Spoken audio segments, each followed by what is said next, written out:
Take a look at what happened. Just 16 millimeters. Could such a distance change US politics? And even the history of the world? How did a young man, only 20 years old, get so close to a former US president? Where the Secret Service was, local police, and a counter-sniper team were? Why wasn't the roof, which directly overlooked the stage, fully secured in advance? And the most terrifying question, when some of the spectators saw a suspicious person on the roof, why wasn't the attack stopped?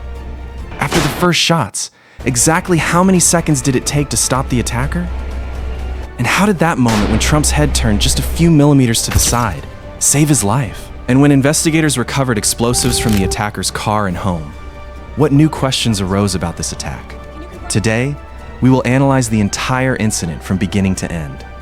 And at the end of the video, we will return to the most important question. Where did the real security failure of this attack actually occur? July 13th, 2024, the city of Butler, Pennsylvania.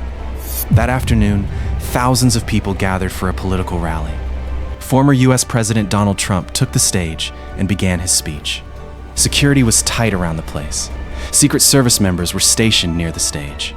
Local police were also deployed in various places. And counter-sniper teams were ready to keep an eye on the tall buildings.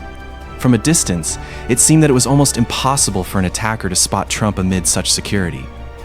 But this is where the biggest problem was hidden, because security was only around the stage. There were places outside the stage from where an attacker could have a direct view of the stage. And the most important of them was the AGR International Building. The roof of this building, about 120 meters away from the stage, was a position from which it was possible to target Trump. And in a few moments, it was beyond your imagination. How did a young man of only 20 years old reach such an important position? The attacker's name, Thomas Matthew Crooks. He had an AR-15 style rifle. He climbed onto the roof of the AGR building and took a position from where the rally stage was clearly visible. This is where a significant weakness in the security system comes to the fore. The roof was not secured in such a way that someone could launch a direct attack on the stage from there. And most importantly, some onlookers saw a suspicious person on the roof before the attack. They even tried to alert law enforcement. In other words, a possible signal of a threat was seen before the attack. But before that information could be effectively disseminated, the situation became dire. Then comes the moment. It's about 6:11 p.m. Trump is standing on stage giving a speech. Suddenly, gunshots. First shot, then more shots. In a matter of moments, the rally in front of thousands of people turns into a panic. But it was at this moment that something happened that could have changed the course of history. Trump was looking at a chart. He turned his head slightly to the right. And just then, a bullet passed very close to where it should have been on his head. The bullet hit him just above his right ear. If Trump hadn't turned his head at that exact moment, the trajectory of the bullet could have produced a completely different outcome. Trump ducked as soon as he heard the gunshots.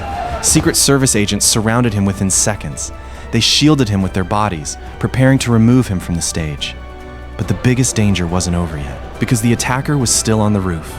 How long did it take to stop him? The counter-sniper team tried to identify the source of the attack. Finally, a counter-sniper returned fire. The attacker was killed. After the first shot, the entire reaction happened in a very short time. But between these few seconds of reaction and the few minutes of security failures that preceded it, there was a huge difference, because the attacker was eventually stopped. But the question is, why was he given the opportunity to shoot? The investigation deepens after the attack. And now, another important question comes to the fore. Was this just a planned gun attack? Investigators recovered explosives-related equipment and materials from the attacker's car and home. No bombs were found at the rally, however. But the materials found in the home and car raised new questions for investigators. What was the attacker's real motive? Did he act alone? How far in advance was his plan? And the most important question, did the investigators fully understand the full purpose of the attack? The investigation is widening as the answers to these questions are sought. But the greatest price of this attack is paid by ordinary people. Corey Comparatori lost his life in the incident. 2 others were seriously injured. A political rally turned deadly in a matter of minutes. And then a scene occurred that instantly spread around the world. As security agents tried to remove the injured Trump from the stage, he stood up again. He raised his fists to the crowd.